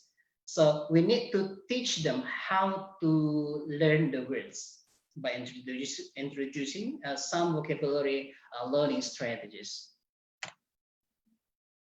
So vocabulary teaching focuses on the two, teaching new words and teaching learning strategies. Okay, first we go to the teaching the words. What words to teach? It's very important questions. What words do we need to teach? The first one, we need to teach the high frequency words. The high frequency words are words that most frequently occurred in text. In all kind of text, informal, formal, spoken, written. So we have around 2,000 to 3,000 word families, types of high frequency words, and most of the words in this group are very short, and most of them are functional words like conjunction, numbers, pronouns. And you know what? What's the most frequently used words in English? It's article de. Yeah, de is the most frequently used word in English, according to research. And then we have academic words. It's only around 570 word families. Academic words is a group of words that are mostly used in academic context. So for university students, we need to master all these words, only 570 word families, in order to cope with our daily tasks at campus or at university. And then we have technical words. Technical words are special words that are mostly used in particular areas like technical students, linguistic students. Remember, every student have a different needs on vocabulary. The needs of linguistic students are different from the needs of biology students. For instance, diphthongs, the word diphthongs, triphthongs. For biology students, it's a weird word. But for linguistic students, we are familiar with this word and we need to learn this word. But for biology students, they don't need to learn this word. It shows that students have a different needs on vocabulary. And then the low frequency words, it's around 100,000 families. And even the native speaker didn't know all the words because it's less frequently, the least frequently used words in English. So here is a list of vocabulary. We have the first 1,000 word list, the second 1,000 word list. The first and until the third 1,000 word list is the high frequency words, and the third 1,000 word list to the 1,000 word list is the mid frequency list. Sorry. And this is the low frequency list. The question is how we determine what vocabulary do we need to teach our students. Again, it's supposed to be based on the students' needs. So we need to test the students' vocabulary level by administering vocabulary levels tests. Okay, I will give you the link to download the vocabulary level test. So we need to test the students so we know where is the level of the students. For instance, the students cannot cope with the 2,000, the second 1,000 word list here. So we need to teach the students these words. It's around 1,000 words. So we need to teach the students all the words on this level. Okay, means that they have coped with the first 1,000 word list. And then after that, if they have mastered this level, they will need to move to the next level, which is the third 1,000 word level, and so on. I'm sorry, sir, you only have 3 minutes left. Okay, thank you. Okay, vocabulary learning strategy. How do we learn vocabulary? How do we teach the students to learn the vocabularies? According to Schmidt, there are two strategies, two phases that we need to do. The first one is discovery strategies. How do we meet the first?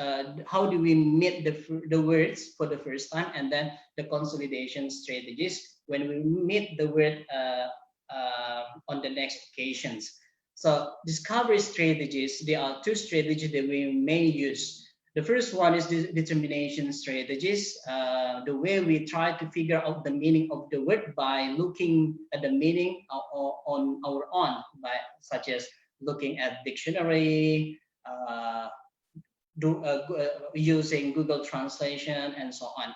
And then we may also use a social strategies. We try to figure out the meaning of a word by asking somebody else. I guess this is the favorite of most Indonesian students. And then the consolidation strategies, we have social strategies. We learn new words with other people. And then memory strategies, we try to memorize the students, memorize the words with some activities. And also cognitive strategies, metacognitive strategies, I will try to make it short. And then discovery strategies, okay, just consolidation strategies, social strategies like cooperative learning, interactive with native speaker, etc. Memory strategies, mnemonics, known as mnemonics, pictorial representation. We try to guess the meaning of the words by giving picture to the students. And also we can do semantic mapping, and we can do charades as well. We try to give clues about the word meaning by showing gesture, mimics. I think it's familiar with the English teachers in Indonesia. And then here we have a cognitive strategies. We learn the words that we have met before by using word lists, vocabulary cards, vocabulary notebooks. It's very important, vocabulary notebooks. And metacognitive strategy, the student have to be able to control their own learning, testing their own vocabulary levels and measuring their progress and so on. So they have to be independent learners. So this is important links that you can if you want to download some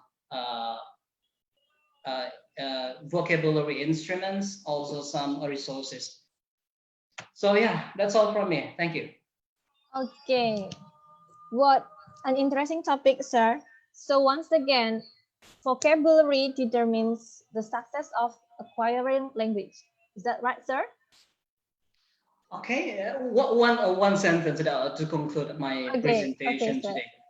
No matter what strategies that you want to use, no matter what methods that you want to use to teach the students the 4 skills, you may face a failure if you do not integrate vocabulary development in your class. Yes, sir. Couldn't agree more. Okay. Well, ladies and gentlemen, now we come to the question and answer sessions. I'd like to have 3 questions first from the participants. Okay.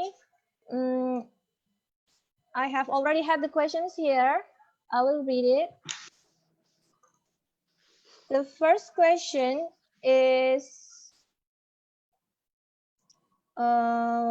okay, this is for Professor Arlene.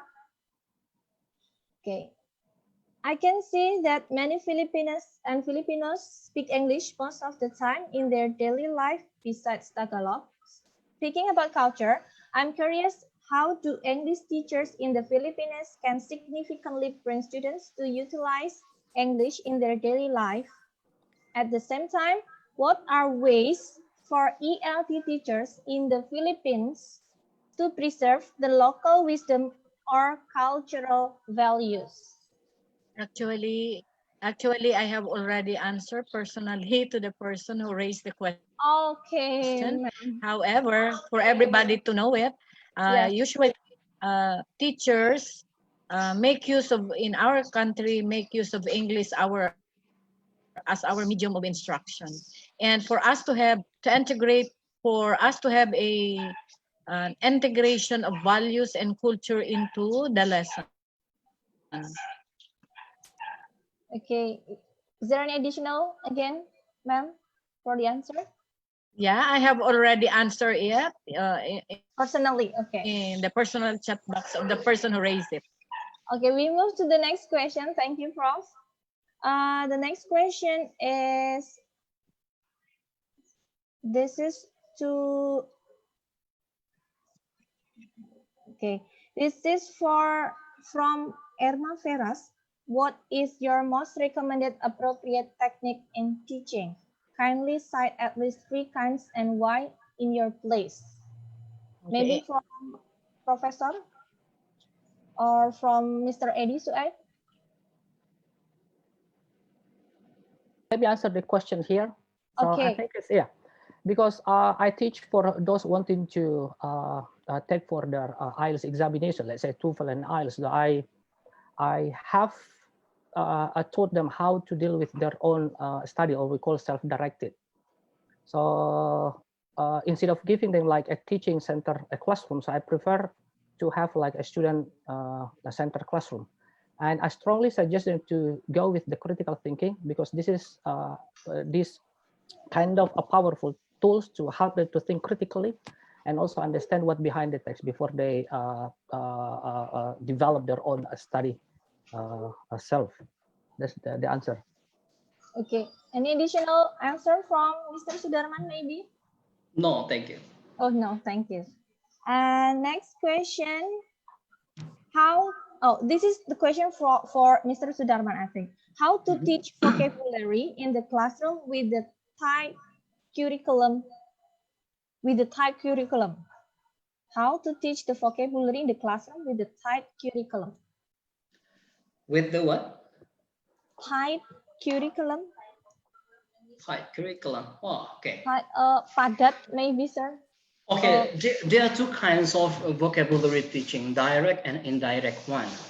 Okay, I'm not suggesting teachers in Indonesia to teach the vocabulary in direct way. Direct way means that you will use the whole time in the classroom to teach only vocabulary, because it's not explicitly stated on our curriculum. Okay, so we have to use the second way of teaching. direct vocabulary teaching. We integrate vocabulary development in our 4 skills lessons. Like we want to teach the students reading.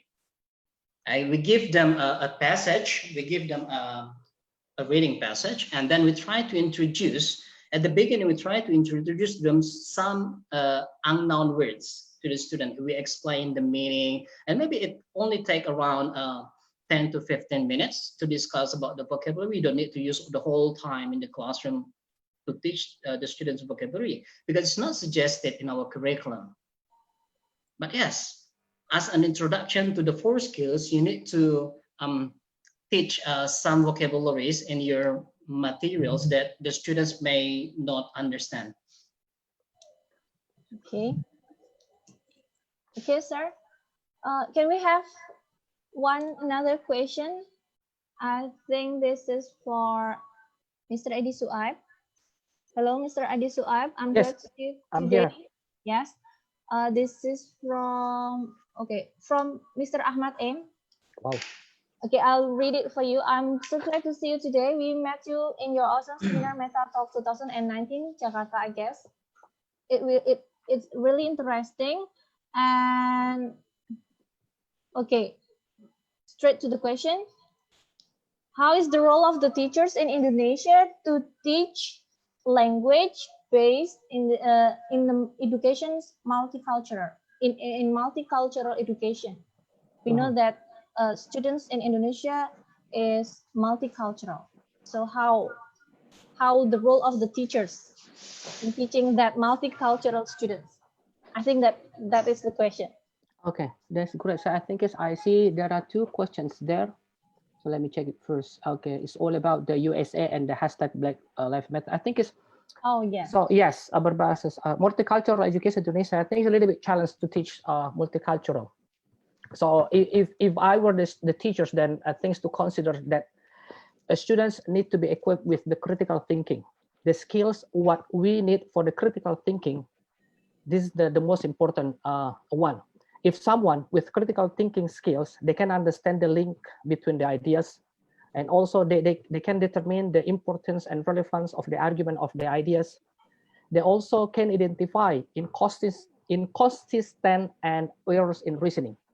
So even we have like a black propaganda from the USA or any other country. So I think you don't need to worry if the students are being equipped with the critical thinking skills. Because with critical thinking, students can reflect on the justification of their people assumption, people beliefs, and also people values. Yes. That's my answer. Okay. Any additional answer, maybe from Mr. Sudarman about the racism, or from Professor Arlene about the multicultural, about teaching multicultural students? As I was mentioning, the role of a teacher should be, a teacher must be multilingual and multicultural. Yes, yes, ma'am. When a teacher teaches several languages, she will also be, along with it, is teaching culture. So there will be appreciation of one's culture, and you will better understand your student knowing their cultural background. Yes. Okay. Thank you, Prof. Arlene, for the answer. Well, I think that's enough for the question and answer session, because it's already about 4 p.m. in Borneo, in East Borneo. So, ladies and gentlemen, last but not least, before we come to the end of this seminar, let's proceed the awarding of the certificate to our speakers. Okay, wait a minute.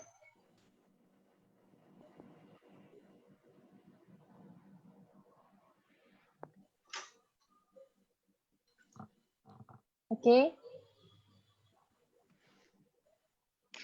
Okay, here's the wording for the speakers. WITA has started. Okay.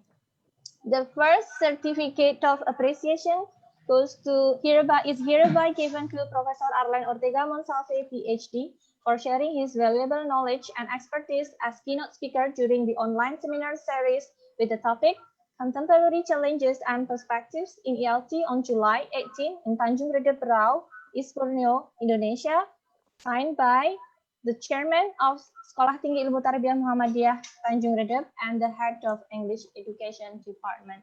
Once again, with a round of applause, give applause to Professor Arlene Ortega Monslave. Thank you very much to the organizer. But may I request Ita to please change his to her. Pardon, ma'am? I would I greatly appreciate it. So thank you to the organizer. Yeah.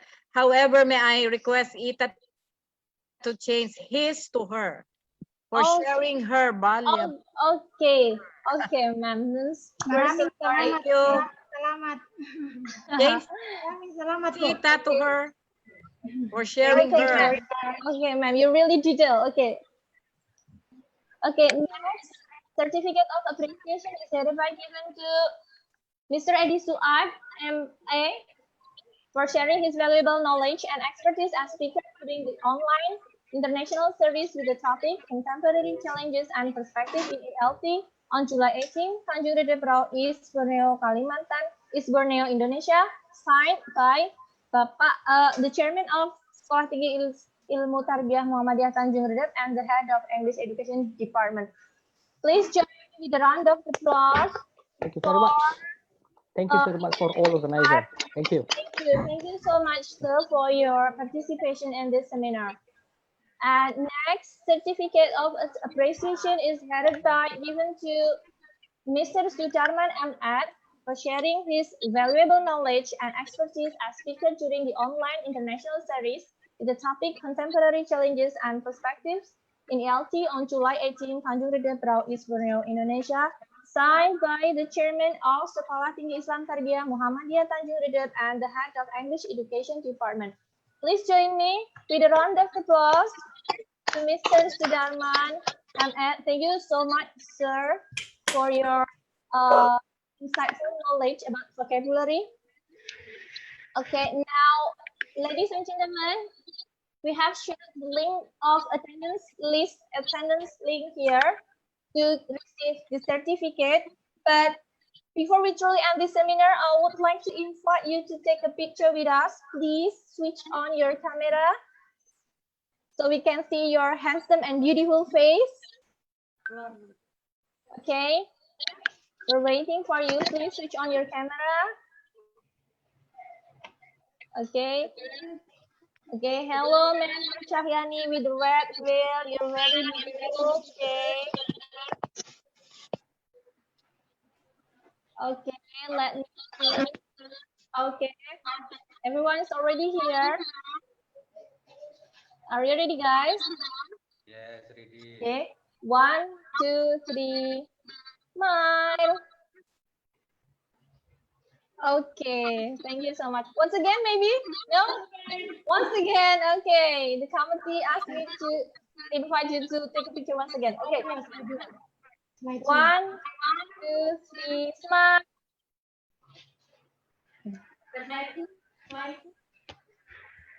Okay. Is it enough, the committee?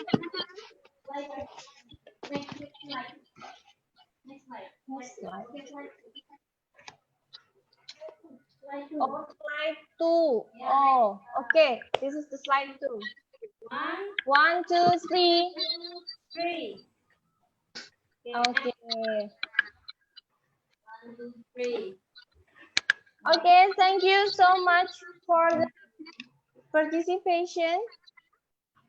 Hopefully, you can take the benefit from this 2-hour seminar. And please give applause once again for the speakers and for all of the participants. Thank you. Thank you. Thank you for all of you. Okay, you may greet one another, maybe you know each another, and you may greet one another. You may unmute your audio to say something with your friends here, maybe, because yes. Okay. I'll inform you that we have another online international seminar next week on on 25th of July. Okay. We'll inform you later by the email. Thank you so much. Wassalamualaikum warahmatullahi wabarakatuh. Waalaikumsalam warahmatullahi wabarakatuh. Thank you, Prof. Thank you very much. Mr. Eddy. Thank you, Mr. Sudarman. Thank you, the participants. See you again next seminar. Matur suwun, terima kasih Mr. Eddy. Pak Sudarman, terima kasih. Thank you, Ita. Thank you so much, Bu. Maraming salamat, Bu. Thank you very much. Terima kasih. Sama-sama, Bu Imam. Extend my regard to Mom Tino. Okay. Yes, and I miss halo-halo and maganda ano. He's watching. Professor Arlene, would you please teach me to speak Philippines? Tagalog? Yeah, we will. You come to our school. Oh, yeah. Wasri, you cannot speak Tagalog if you didn't taste halo-halo and mang inasal. Oh, halo. Yeah. And Jollibee. Favorite. I like it. Okay. Bye, Amrizal. You miss it, Amrizal. Mang inasal. And sorry. Okay, bye everyone. Bye. See you next time. Bye, everyone. Bye. See you. Bye, Ma'am. Don't forget, Ita, to change. Yes, yes, ma'am. Yes, ma'am. Yes, ma'am. Noted. Noted. Yes. Okay. Bye. Everyone. Bye.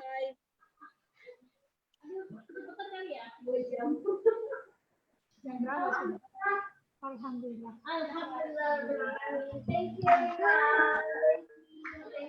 Pak Supran, terima kasih. Pak Rahmadhani, terima kasih. Ya, sama-sama. Pak Bos Amrizal, thank you that you have joined me. Mr. Philip Paderan, thank you so much.